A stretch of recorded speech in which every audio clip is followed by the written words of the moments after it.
Well, the first question is, after almost 40 years of research in soundscape and all that has been written and all that has been said, how do you see the soundscape research today? Well, I think the research is still going on.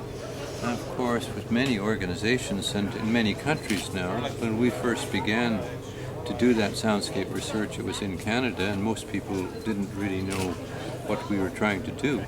I mean, they laughed at us and said it was ridiculous. Now, of course, I don't think anyone is laughing. The word soundscape is used in the language, and people think they understand what it means.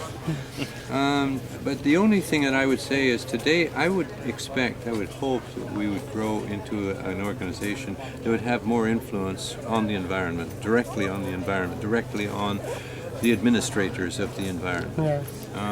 So that we should be entering into more campaigns against noise pollution, for instance, against certain kinds of activities that, we need to think in terms of sound design for the future, designing all aspects of the acoustic environment in the future, and informing people, giving children and adults more information about you may ruin your ears if you do this or do that. So just be careful. It's like giving you a swimming lesson before they throw you into the water. Prepare them. So I think we have to work in those directions more still.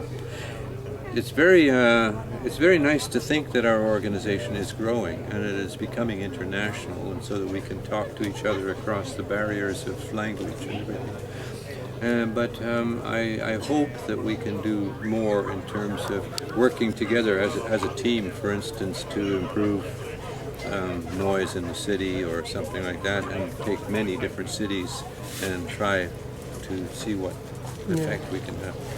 Well, you almost has responded my second question, which was what you wanted to see happen in the future in soundscape. So, in a way, you have responded to that, but if you want to expand more into the artistic side, and the artistic view of it. Well, soundscape does have an artistic quality to it, because I guess when the first people that were using it, starting with myself, I think, they were artists. Yeah. And so it became associated with art, and with music, with composition, with things like that, rather than being associated with other kinds of activities, as I said, like cleaning up the environment. It could have, had it been invented and used by people in the environmental movement, it would have had a different connotation, of course.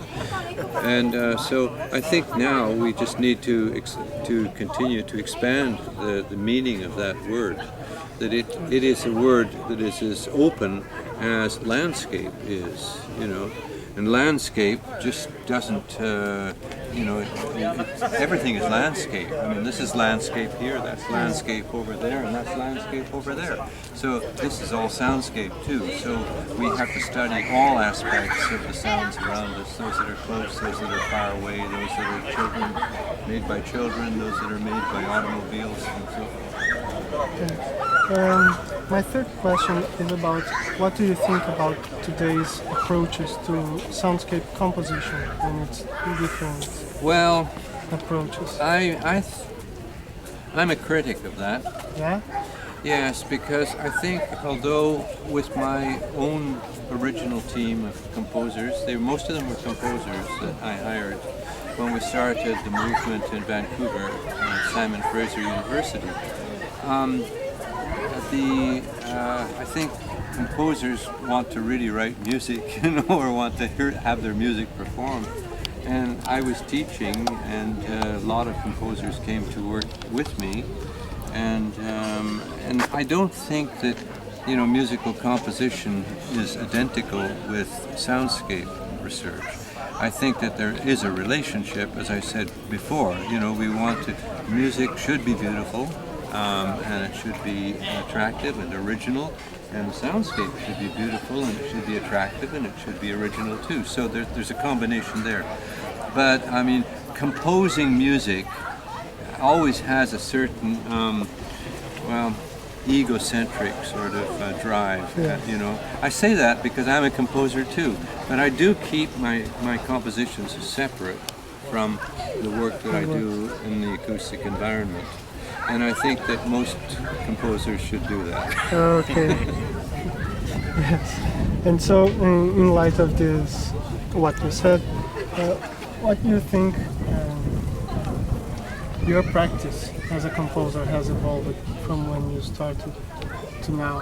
What do you think you as a composer that's a good question, because I started, as I said,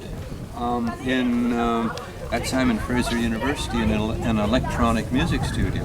Yes. I built this studio. We got a large sum of money, I don't know, $100,000 or something, and that was wonderful, and I built this wonderful studio, But the problem with having an electronic music studio with today's technology and the money that's available is you'll have the first class studio for maybe 2 months. And then everybody wants to go to Princeton, and then everybody wants to come here, and then everybody wants to go there. So it's a bit dangerous to think that you can have an electronic music studio that is going to be permanent. It isn't permanent. The things that we did in 1960, 1970, 1980, you would laugh at today. Yeah. So I think that's the problem. I forgot the other part of your question. No, it was about your compositional process. How do you? How it's changed. Well, it changed. I think a lot when I left the university and left the music program, and I went to live on a farm in Canada, about 200, 300 miles north of Toronto, and that changed my whole life because I wasn't in a big music department. I didn't have an orchestra at my disposal. I didn't have students. I didn't have anything, and I started then, writing a different kind of music and being very much aware of the environment around me, and so that many pieces began to be performed outdoors, not in a concert hall. I didn't have a concert hall, so we would try to put the trumpet player over there. Let's try the trombone here. Let's experiment with this sound, the sounds, and maybe the sounds of nature are going to also be present in the piece. And so I think that's what the effect definitely was on my work. So that now, and I might talk a little bit about it tomorrow if you remind me, there are some works that are performed completely outside, in fields and around lakes, on the lake, and so forth. So you have things that are in instruments and singers that are in the distance. Singers may be singing a kilometer away. Other things may be on the water, moving from one place to another you have a totally different kind of music. If you think about our music, we've been sitting on our bums, for years in rooms called concert halls and played away like that. So the music is always very close to the audience. And it's an entirely different thing, as we all know. When you listen to a sound in the distance, it has a different quality to it. And if that sound comes closer to you and then goes away again, it really is quite spectacular. You can't do that with electronics. You have to do that with the real atmosphere that you have. And so I think there are works of mine, now that are performed outdoors, sometimes at different times of the day, dawn, first thing in the morning, for instance, or midnight, or in the middle of the night, or So in some way you gain some freedom.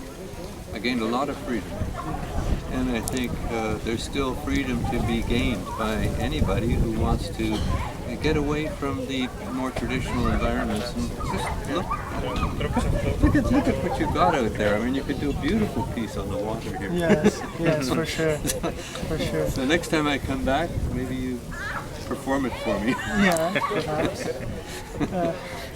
And just to wrap this questions. What would you say for a researcher that is starting now to study soundscape? Well, I think that I would start with your own environment. You can read books about soundscape, you know, what's happening in other parts of the world and so forth. But I think it's a good idea to start with your own environment. What are the sound? Decide what are you going to study. I mean, study the whole city, it's a bit too much, perhaps. But maybe just one part of the city, or maybe a smaller village, or maybe something, and then just try to study that in every way. The changes, circadian changes through the day and through the night. What sounds change and so forth. What are people's reactions to sounds? When do they want sounds? When do they not want sounds?